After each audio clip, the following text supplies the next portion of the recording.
தமிழகம் வளர்ச்சி பாதையில் விரைந்து செல்வதாக முதல்வர் ஜெயலலிதா தெரிவித்துள்ளார்.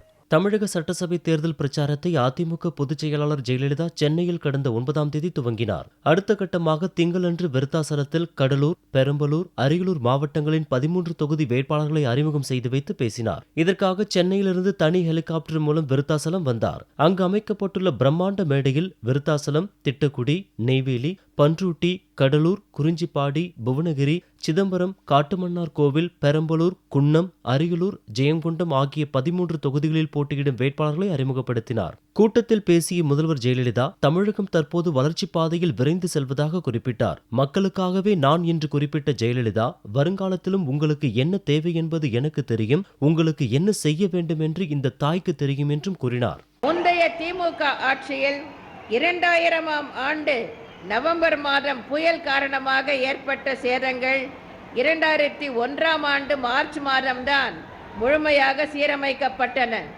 அதேபோன்று 2008ஆம் ஆண்டு நவம்பர் மாதம் திமுக ஆட்சியில் நிஷா புயல் காரணமாக ஏற்பட்ட மின் பாதிப்புகள் 2009ஆம் ஆண்டு ஜனவரி மாதத்தில்தான் சீர் செய்யப்பட்டன.